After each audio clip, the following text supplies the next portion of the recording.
شفاء صدور فاض وعطر كل لسان. بسم اللہ الرحمن الرحیم. السلام علیکم ورحمۃ اللہ وبرکاتہ. طب نبوی میں آج ہم ایک نئے پروگرام کے ساتھ، جس کا عنوان ہے قسط الہندی اور قسط البحری. رسول اللہ صلی اللہ علیہ وآلہ وسلم نے یہ دو دوائیں ایسی بتلائی ہیں جن کے بے شمار فوائد ہیں اور ابھی تک سائنس ان کا احاطہ بھی نہیں کر سکی. اللہ تعالیٰ نے 1,24,000 پیغمبر بھیجے جو لوگوں کو نہ صرف یہ کہ اللہ تعالیٰ سے روشناس کراتے، لوگوں کو اللہ کی پہچان کراتے، بلکہ جب لوگ بیمار ہوتے تھے تو ان کا علاج بھی ان کو بتاتے اور ان کو مختلف جڑی بوٹیوں سے اور اللہ تعالیٰ کی کلام سے ان کو فیضیاب کرتے. سب سے آخر میں نبی آخر الزماں رسول اللہ صلی اللہ علیہ وآلہ وسلم تشریف لائے. آپ نے جہاں لوگوں کو ہدایت کا راستہ دکھایا، وہاں پر لوگوں کی بیماریوں سے متعلق ان کو بہت سی ہدایات بھی عطا فرمائیں. آپ صلی اللہ علیہ وآلہ وسلم نے جہاں بہت سی بیماریوں کے لیے کچھ دوائیں اور غذائیں تجویز فرمائی ہیں، وہاں پر ایک بہت ہی اہم دوا ہے جس کا نام قسط الہندی ہے. یہ ایک ایسی دوا ہے جس پر ابھی تک کوئی خاص ریسرچ نہیں ہوئی، کوئی خاص تحقیق نہیں ہوئی، لیکن احادیث میں اس کا تذکرہ ملتا ہے اور آپ صلی اللہ علیہ وآلہ وسلم نے فرمایا کہ تم جتنے بھی علاج کرتے ہو ان سب میں سے بہترین دوا پچنا لگوانا اور قسط ہے. پچنے سے مراد حجامہ یا کپنگ ہے اور قسط سے مراد قسط الہندی اور قسط البحری ہے. اور رسول اللہ صلی اللہ علیہ وآلہ وسلم جس چیز کو بہترین قرار دیں اس کے اندر بیش بہا فوائد موجود ہیں، کیونکہ رسول اللہ صلی اللہ علیہ وآلہ وسلم کے علم کا سورس وحی الہی اور خود اللہ تبارک و تعالی کی ذات اقدس ہے، جس میں کسی قسم کے شک و شبہ کی کوئی گنجائش نہیں. اور جو دوائیں اور جو غذائیں رسول اللہ صلی اللہ علیہ وآلہ وسلم سے ہمیں ملتی ہیں ان کے اندر بہت زیادہ تاثیر پائی جاتی ہے اور وہ انسان کو بہت جلدی بیماری سے دور کر کے صحت سے ہمکنار کرتی ہیں. حضرت ام قیس ایک روایت کرتی ہیں کہ آپ صلی اللہ علیہ وآلہ وسلم نے فرمایا کہ تم اس عود ہندی کو یعنی قسط الہندی کو بطور دوا استعمال کرو، اس لیے کہ اس میں 7 بیماریوں سے شفا ہے، اور ان میں سے ایک بیماری ذات الجنب یعنی پہلو کا درد ہے. اور یہ پہلو کا درد جسے آج سائنٹیفک لینگویج میں یا ٹرمینالوجی میں برونکیکٹسس کہتے ہیں. ایک بیماری ہوتی ہے برونکائٹس اور ایک ہے برونکیکٹسس. یہ دونوں مختلف ہیں. برونکائٹس سے آپ سب لوگ واقف ہیں، نزلہ کھانسی، بخار کے ساتھ چھاتی میں درد کا ہونا، اور کھانسی اتنی ڈیپتھ سے آتی ہے کہ سینے میں کھانسی کے ساتھ بہت درد پایا جاتا ہے، بلغم بہت مشکل سے نکلتی ہے اور کافی عرصہ لگ جاتا ہے اس سے ریکوری ہونے میں. لیکن برونکیکٹسس جو ہے یہ پھیپھڑے کا ایک پھوڑا ہے، یا اتنا زخمی ہو جاتا ہے پھیپھڑا، یا اتنا انفیکشن ہو جاتا ہے، اس میں اتنی پس پڑ جاتی ہے کہ مریض کے لیے سانس لینا بھی دشوار ہو جاتا ہے. اور اگر اس وقت اس کو کھانسی آ جائے تو اس کا سانس اندر کا اندر ہی رہ جاتا ہے اور باہر کا باہر، لہذا موت سامنے نظر آتی دکھائی دیتی ہے. ایسے میں کوئی دوا کارگر ثابت نہیں ہوتی. ایسے مریض کو ٹھیک کرنا آج کے دور میں بھی انتہائی مشکل ہے، اور بہت سے مریض اللہ کو پیارے ہو جاتے ہیں جبکہ رسول اللہ صلی اللہ علیہ وآلہ وسلم کے طریقہ علاج میں ہمیں نظر آتا ہے کہ رسول اللہ نے قسط الہندی استعمال کرنے کا مشورہ دیا، جو پھیپھڑوں کی بہت سی بیماریوں کے لیے اور جسم کی اور بہت سی بیماریوں کے لیے کامل ترین شفا اس کے اندر موجود ہے۔ قسط دو طرح کی ہوتی ہے، ایک کا نام قسط البحری ہے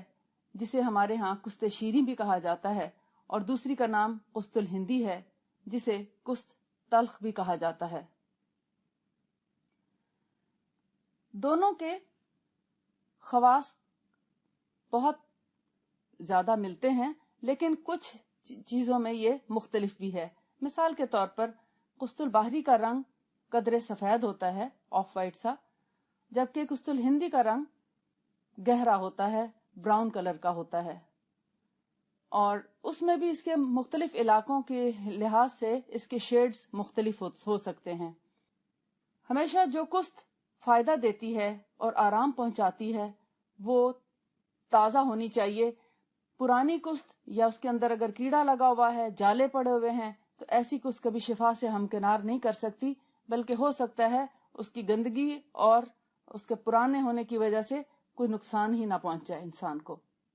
لہٰذا اس کو لینے میں بہت زیادہ احتیاط کی ضرورت ہے۔ جو سفید رنگ کی قسط ہے اس کا ذائقہ پھیکا ہوتا ہے اور اس کے اندر کڑواہٹ نہیں ہوتی۔ اس کے علاوہ اس کو اگر چکھیں تو وہ کوئی خاص ذائقہ نہیں بلکہ پھیکی ہی ہوتی ہے، اور جو قسط الہندی ہے وہ ذائقے میں خاصی کڑوی ہے اور اس کے کھانے میں اتنی آسان نہیں ہے، لیکن جس کو اللہ کی طرف سے شفا کا حکم آ جائے اس کے لیے وہ کھانا مشکل نہیں ہوتا۔ لیکن جہاں اللہ تعالیٰ نے جس کے لیے شفا نہیں لکھی تو ان کو کھانے کی بھی توفیق نہیں ہوتی۔ قسط البحری کا ذائقہ جیسا کہ میں نے بتایا پھیکا ہے، اس کی خوشبو بھی لکڑی کی طرح ہے، لیکن قسط الہندی کا ذائقہ بہت کڑوا، تلخ، اور اس کی اسمیل بھی بڑی اسٹرانگ ہوتی ہے۔ یہ اس کے دیکھنے میں کچھ چیزوں کے فرق ہیں جو بظاہر نظر آتے ہیں، لیکن تاثیر میں یہ کافی حد تک دونوں ملتی جلتی ہیں۔ صرف جو فرق ہے، قسط البحری جو ہے وہ قدرے تاثیر میں کم گرم ہے، جبکہ قسط الہندی تاثیر میں قدرے زیادہ گرم ہے۔ لہذا جن لوگوں کو سینے کی جلن یا جن کے خون میں حدت پائی جائے، گرمائش پائی جائے، وہ قسط الہندی کی بجائے قسط البحری کا استعمال کریں، اور جو لوگ ٹھنڈک جن کے اندر پائی جاتی ہے اور ٹھنڈک غالب ہے، یا جن لوگوں کو سردی زیادہ لگتی ہے، ہاتھ پیر ٹھنڈے رہتے ہیں، خون کا دوران کم ہے، تو ایسے لوگوں کو قسط الہندی بہت فائدہ دیتی ہے۔ آئیے ہم دیکھتے ہیں کہ ان کو کن کن بیماریوں میں لیا جا سکتا ہے اور اس کا طریقہ کار کیا ہے۔ رسول اللہ صلی اللہ علیہ وآلہ وسلم نے جن بیماریوں میں اس کا ذکر کیا اور ساتھ میں فرمایا کہ اس میں 7 بیماریوں سے شفا ہے، بلکہ 7 شفائیں فرمایا، نہ کہ صرف بیماریاں، کیونکہ اگر ہم اس کا ترجمہ اس طرح کرتے ہیں کہ 7 بیماریوں سے شفا ہے تو اس کو ہم بہت محدود کر دیتے ہیں، جبکہ اس کا دائرہ کار بہت وسیع ہے۔ آپ نے اس میں 7 شفائیں فرمایا، اور ایک آرگن جو ہے، جیسے مثال کے طور پر پھیپھڑے ہیں، لنگز ہیں، اس سے متعلق بیماریوں کی بہت لمبی لسٹ ہے۔ اگر ہم آلات بول کو لیتے ہیں، گردے اور مثانے کے امراض، تو ان کی بھی ایک لمبی لسٹ ہے۔ یعنی اس سے مراد صرف پیشاب کی جلن نہیں ہوگی، یا پھیپھڑوں کی بیماریوں سے متعلق صرف دمہ یا کھانسی نہیں ہوگی، اس سے ریلیٹڈ اور بھی بہت سی بیماریاں ہیں جن میں تمام بیماریوں میں یہ فائدہ دیتی ہے۔ یعنی پھیپھڑوں سے متعلق جتنی بیماریاں ہیں ان سب میں یہ شفا دیتی ہے۔ تو آپ صلی اللہ علیہ وآلہ وسلم نے فرمایا کہ یہ سینے یعنی سانس کی تنگی اور ایستھما آپ سمجھتے ہیں، دمے کی شکایت ہو جائے، سانس گھٹنے لگے، اچھے سے سانس نہ آئے بلکہ تنگی محسوس ہو سانس لینے میں، اور اسی طرح پلیورسی پلیورسی ہے جس میں پھیپھڑوں میں پانی پڑ جاتا ہے، پھیپھڑوں کی جھلیوں میں پانی بھر جاتا ہے، اس سے سانس لینے میں بھی تنگی ہوتی ہے، تکلیف ہوتی ہے، سخت قسم کا درد پایا جاتا ہے، مریض کو بخار ہو جاتا ہے، اور پھیپھڑوں کے پانی کی وجہ سے مریض کے اندر اور بہت سی بیماریاں پیدا ہونے کا خطرہ موجود ہوتا ہے. لہٰذا یہ پلیورسی میں بھی کام کرتی ہے. حدیث میں پلیورسی کے الفاظ آتے ہیں. لنگز کے امراض جس میں لنگز کے زخم، پھیپھڑوں کے زخم، ان کے اندر پائے جانے والے انفیکشن اور پیپ، ریشہ، بلغم کا بھی اخراج کرتی ہے. اس کے علاوہ برونکیکٹسس، جو یہ بھی پھیپھڑوں کی انتہا درجے کی خطرناک بیماری ہے، برونکیکٹسس میں بھی یہ بہترین کام کرتی ہے. بچوں کے سر درد میں بھی آپ صلی اللہ علیہ وآلہ وسلم نے فرمایا کہ قسط بہت اچھا کام کرتی ہے. یعنی بڑے لوگوں کے سر درد کی بہت سی وجوہات ہو سکتی ہیں. مثال کے طور پر سٹریس، ٹینشن، کوئی شوق کسی قسم کا، یا بہت زیادہ گرمی، یا بہت زیادہ گرمی اور سردی کے تبادلے میں، یعنی گرم جگہ سے ٹھنڈی جگہ چلے جانا، یہ ٹھنڈے سے گرم میں اچانک جانے سے بعض اوقات سر درد ہو جاتا ہے. نیند کی کمی کی وجہ سے سر درد ہو سکتا ہے، بہت دیر تک بھوکا رہنے کی وجہ سے سر درد ہو سکتا ہے، اور اسی طرح بہت سی وجوہات ہیں سر درد کی. لیکن بچوں میں عام طور پر زیادہ وجوہات نہیں پائی جاتی، ہلکی پھلکی وجوہات ہیں. لہٰذا آپ نے اس میں بچوں کے سر درد کا ذکر فرمایا کہ بچوں کے سر درد میں بھی قسط الہندی لاجواب ہے. اور اگر ہلکا پھلکا درد عام بڑوں میں بھی پایا جائے تو وہ بھی اس کو ٹھیک کرنے کی صلاحیت رکھتی ہے، اور بہت سے لوگوں کا سر درد اس سے ٹھیک ہوا ہے. پھر آلات بول کے مسائل، یعنی کڈنی، بلیڈر، گردے اور مثانے کی جو بیماریاں ہیں، ان کے اندر یو ٹی آئی کا پرابلم ہو، یا اس میں گردوں میں پتھری کا علاج اس کے اندر نہیں ہے، لیکن ہلکی پھلکی اگر ریت ہے، سلج آ رہا ہے، کچھ ایسے کرسٹلز آ رہے ہیں، یا بیکٹیریا ہو، اور انفیکشن، بیکٹیریل انفیکشن، یا پس آ رہی ہو، یا خون اس میں سے رس رہا ہو، یعنی پیشاب کے اندر خون آتا ہوا نظر آ رہا ہے، آر بی سیز آ رہے ہیں، یا بلڈ اس کے اندر ٹریس ہو رہا ہے، تو ایسے میں قسط الہندی اور قسط البحری دونوں بہت فائدہ مند دوائیں ہیں. اگر پیشاب میں جلن پائی جائے تو قسط الہندی کی بجائے قسط البحری زیادہ فائدہ دے گی، اور اگر پیشاب میں جلن نہ ہو، صرف بیکٹیریل انفیکشن ہو، تو بیکٹیریل انفیکشن کو بھی قسط الہندی بہت اچھا دور کرنے کی صلاحیت رکھتی ہے. جبکہ قسط البحری جو ہے وہ گرم مزاج مریضوں کو زیادہ فائدہ پہنچاتی ہے، اور قسط الہندی جو ہے وہ جہاں جلن کے مسائل آئیں وہاں پر قسط الہندی کی بجائے قسط البحری کا استعمال کیا جائے تو زیادہ بہتر ہوگا. جہاں تک پھیپھڑوں کے امراض کا تعلق ہے تو وہاں سب سے پہلے گلا اور ٹونسلز کی بیماریاں آتی ہیں. یعنی جب ہمارے لنگز میں کوئی انفیکشن ہونے لگتا ہے تو وہ گلے سے ہو کر ہی جاتا ہے، لہٰذا پہلے تو گلے خراب ہو جاتے ہیں. تو ٹونسلز ہوں، جن کو عربی میں لوزتین کہتے ہیں، انگلش میں ٹونسلز، اور ہم عام زبان میں اس کو گلے خراب ہونا کہا جاتا ہے. یعنی جب گلے خراب ہو جائیں اور اس میں گلٹیاں پڑ جائیں گلوں میں، تو ان کو سب سے زیادہ فائدہ پہنچانے والی دوائیں یہ دونوں ہیں، قسط البحری اور قسط الہندی. اگر پس پڑ چکی ہو تو قسط الہندی بہت اچھا پس نکال دیتی ہے، اور اگر پس ابھی نہیں پڑی لیکن ٹونسلز بہت زیادہ پھول چکے ہیں اور بار بار اس کے اندر انفیکشن ہونے کی وجہ سے ان کی جو جھلی ہے، یعنی گلے کی جو ممبرینز ہوتی ہیں، جھلیاں ہوتی ہیں،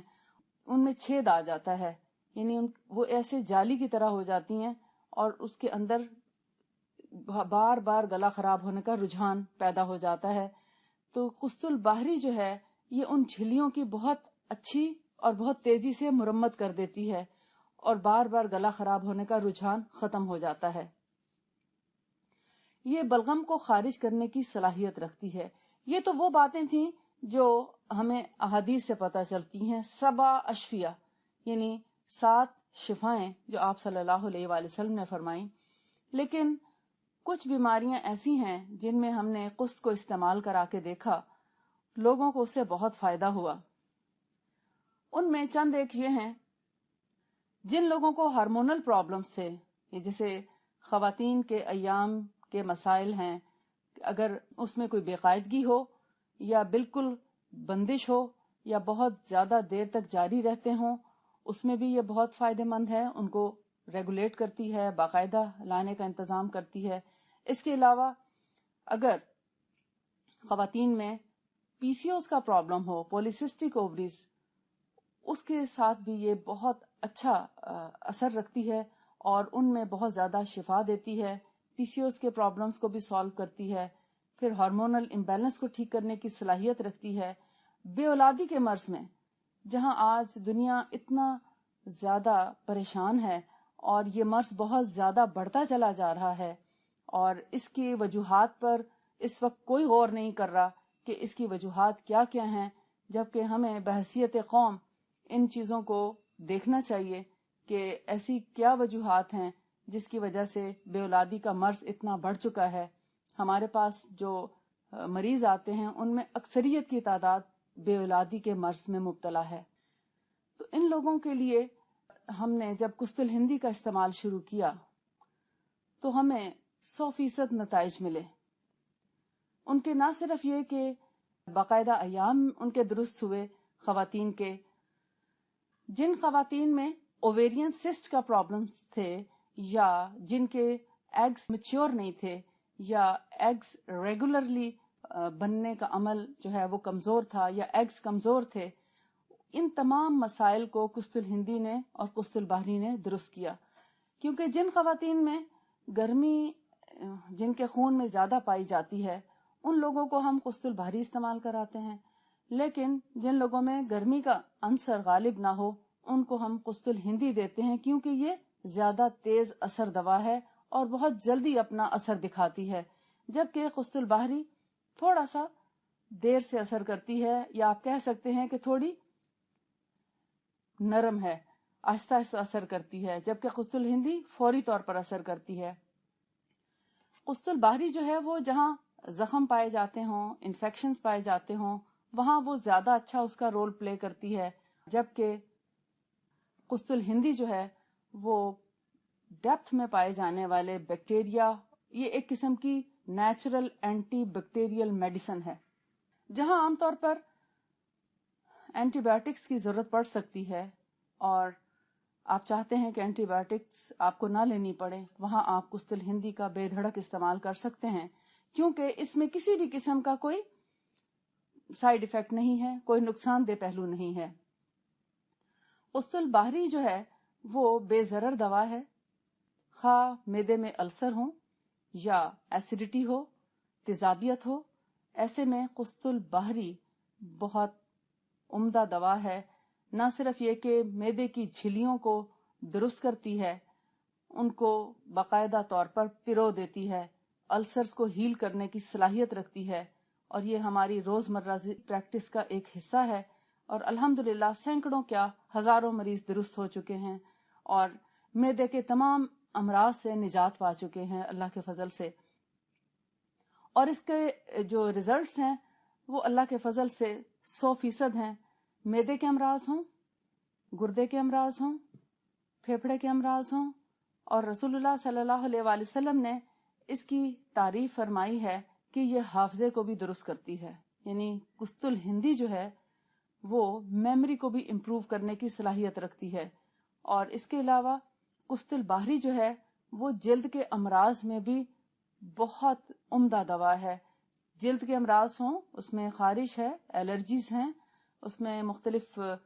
پمپلز یا ایکنی یا جسم کے اوپر، یعنی اگر فرض کریں کوئی چیز گرنے کی وجہ سے جل جائے، جلد کے جلنے میں اگر اس کو شہد کے ساتھ ملا کر لگایا جائے